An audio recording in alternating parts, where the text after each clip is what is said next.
আসসালামু আলাইকুম। আমি নাইস দিনাজপুর থেকে বলছি। নাইস লাইফস্টাইল ব্লগ চ্যানেলে আপনাদের সবাইকে স্বাগতম জানাই, কাছে এবং দূরে যে যেখান থেকে আমার ভিডিওটি দেখছেন। আশা করি আল্লাহর রহমতে সবাই ভালো আছেন। আলহামদুলিল্লাহ, আমরা আমার পরিবারকে নিয়ে ভালো আছি। আর আজকে একটা ভিডিওটা আসলে একটু অন্যরকম ভাবে সাজিয়েছি, যেহেতু এটা পহেলা বৈশাখের দিন ছিল। আর পহেলা বৈশাখ মানেই বাঙালি পরিবারের পান্তা ইলিশ খাওয়া, কিন্তু আমার পরিবারে একটু অন্যরকম অবস্থা। আমার মেয়ে পান্তা ভাত খাবে না, ছেলেও খাবে না।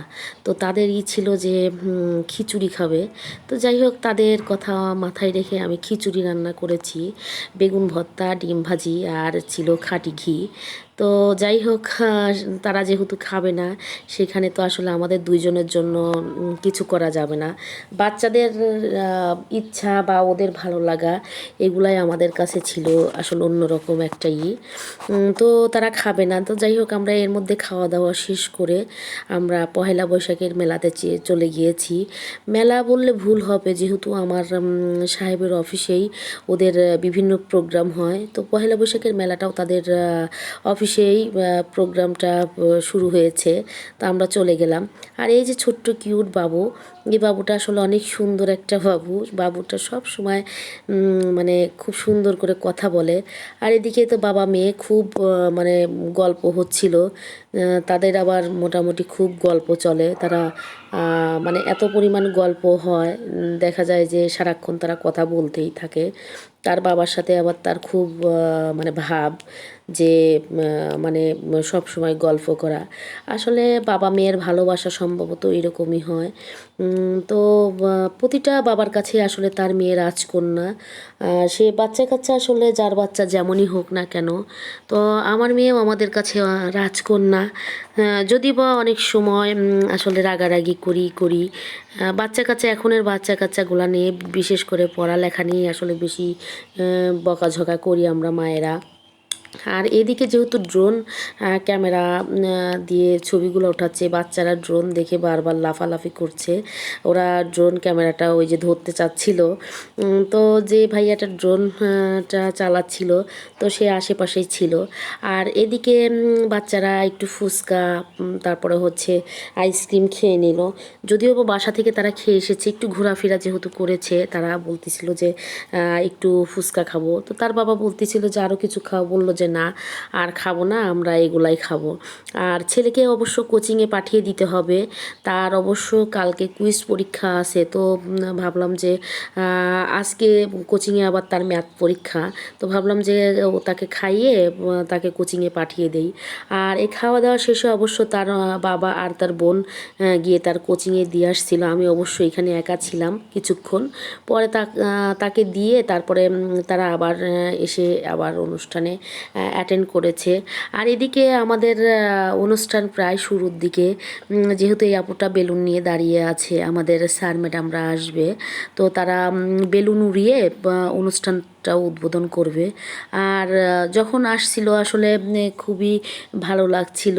আর আমাদের স্যার ম্যাডামরা আসলে অনেক ভালো মানুষ এবং অনেক ভালো মন মাইন্ডের। তাদের মানে অনুষ্ঠানের প্রতি তাদের খুব অন্যরকম একটা তারা খুবই ভালোভাবে আমাদেরকে সুন্দর একটা অনুষ্ঠান উপহার দিয়েছে। আর এখানে অলরেডি ম্যাডাম স্যার চলে এসেছে। তো অন্য অন্য ম্যাডাম স্যাররা তাকে রিসিভ করছে। আসলে এই জিনিসগুলো দেখে না খুবই ভালো লাগে। আর যেহেতু আমার হাজব্যান্ড চাকরি করে, আসলে সবগুলা আমরা দেখতে দেখতে অভ্যস্ত। আর এখানে স্যার সবার সাথে হ্যান্ডশেক করছে। আসলে স্যার খুবই ভালো মানুষ। আমরা কক্সবাজারেও এই স্যার ম্যাডামদের সাথে ছিলাম। তো সেই সূত্রে আসলে আমাদের সাথে ভালো সম্পর্ক, যেহেতু অনেক পূর্ব পরিচিত। আর এখানে স্যার এবং ম্যাডাম বেলুন উড়িয়ে মানে অনুষ্ঠান উদ্বোধন করছে। আর সবাই করতালির মাধ্যমে আমরা তাদেরকে শুভেচ্ছা জানাচ্ছিলাম। তো যাই হোক, সেটা যেহেতু অনুষ্ঠান অলরেডি শুরু হয়ে গিয়েছে, আর এর মধ্যে আমার মেয়ে এবং তার বাবা ছেলেকে দিয়ে চলেও এসে তারা বসে পড়েছে। আর এইখানে অলরেডি নাচ, এই বাচ্চারা এত সুন্দর করে নাচছিল। এই মেয়েটা নাচের এত ভালো, খুবই ভালো লাগছিল। তো আমরা অনেকক্ষণ নাচ দেখলাম, যেহেতু বৈশাখী মেলা আসলে একটু নাচ গান এই টাইপেরই তো হবেই। তো খুবই ভালো লাগতেছিল, আর ভাইয়ারা ভিডিও করতেছিল, ছবি উঠাচ্ছিল। তো মোটামুটি আমি সব কিছু ক্যামেরা বন্দি করি নাই, যতটুকু পেরেছি ভিডিও করে রেখেছি স্মৃতি হিসেবে। হয়তোবা গত বছর আমি আর এখানে থাকবো না, চলে যেতে হবে। আসলে সময়ের সাথে সাথে মানুষের সব কিছুই চেঞ্জ হয়ে যাবে। আমার সাহেবও হয়তো বা এখানে থাকতে পারে, কিন্তু যেহেতু আমার মেয়ে এখানে এসএসসি পরীক্ষা দিবে এই দিনাজপুর থেকে পরীক্ষা দেওয়ার পরে আমি চলে যাব, আর কখনো আমার দিনাজপুরে আসা হবে না। তো যাই হোক, আমি একটু ক্যামেরা বন্দি করে নিয়েছি, অন্তত স্মৃতিটুকু থাক যে আমরা এই সময়টা এরকমই করেছি। আর এদিকে অনুষ্ঠান দেখতে দেখতে মেয়েকে বললাম একটা আইসক্রিম নিয়ে আসো, সে আমার জন্য একটা আইসক্রিম নিয়ে আসলো ক্যান্টিন থেকে। তো তারা সে সময় অবশ্য আইসক্রিমটা খেয়েছিল, আমি খাই নাই। আর এই আইসক্রিমটা আমি একা খাই নাই, আমার সাহেবের সাথে খেয়েছি। কারণ আমার যেহেতু ঠান্ডার সমস্যা, আমি তাকে এটুকু দিয়ে দিয়েছি যে তুমি খাও, কারণ আমার এত ঠান্ডা মানে মাথা ব্যথা করতেছিল, তো আমি আর পরে খাই নাই। তো যাই হোক, আইসক্রিম খেতে খেতে আমরা বাকি অনুষ্ঠানটা উপভোগ করেছি। মাশাল্লাহ অনেক ভালো। আর এই মেয়েটা ছিল আমাদের স্যারের মেয়ে, ও অবশ্য আমার ছেলের সাথে স্কলার্স ইংলিশ মিডিয়ামে স্কুলে পড়তো, ওইখানেও প্রোগ্রাম আছে। তো প্রোগ্রাম শেষ করে আবার এসে এখানে নাচছে। তো যাই হোক, আমাদের অনেক ভালো লাগলো। মেয়ে বলল যে বাবা আমি পানি খাবো, তার বাবা তার জন্য পানি নিয়ে এসে দিয়েছে, সে খাচ্ছে। আর এদিকে আমরা মোটামুটি নাচের প্রোগ্রামগুলো শেষ হওয়ার পরে এ তো সাপের খেলা দেখছি। ওরে বাবা রে বাবা, এটা তো কি অবস্থা! মানে এই লোকদের আসলে এত পরিমাণ সাহস, কি বলবো! আমার তো দেখেই মানে মনে হচ্ছিল জানটা বের হয়ে যাচ্ছিল। আর আমি কিন্তু সাপ দেখলে আমার খুব ভয় লাগে। তো যাই হোক, সেখানে ঘোরাফেরা করে আবার স্টলে চলে আসলাম। মেয়ে বলতেছিল আমি আবার স্টলে যাব, যেহেতু এখানে হাতে গোনা মাত্র 3টা স্টল ছিল। তো আমরা পান্তা ভাতের স্টলে আর ঢুকি নাই, যেহেতু আমার বাচ্চারা খাবেও না। তো এদিকে ছেলে অবশ্য কোচিং থেকে চলে এসেছে, সে এসে কিছুক্ষণ আমাদের সাথে সময় মানে দিয়েছে এবং একটু ঘোরাঘুরি করলো।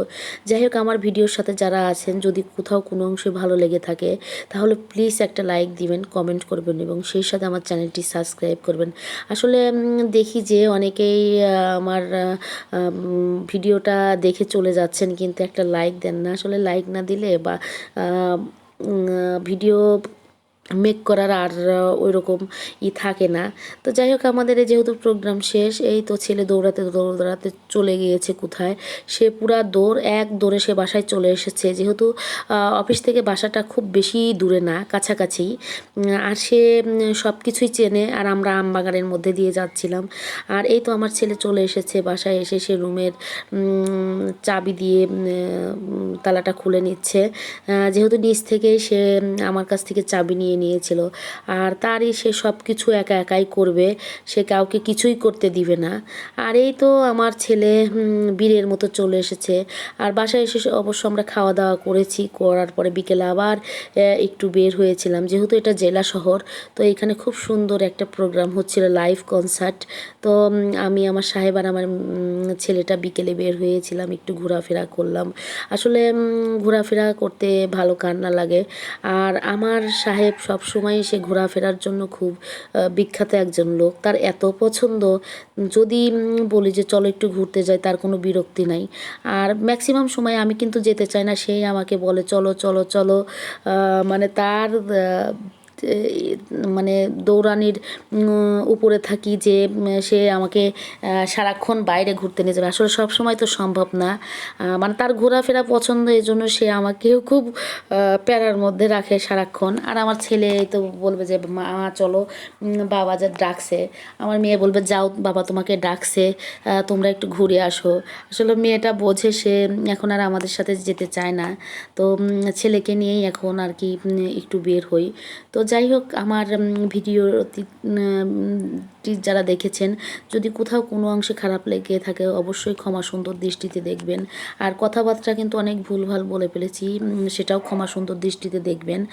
আর বেশি কিছু বলবো না।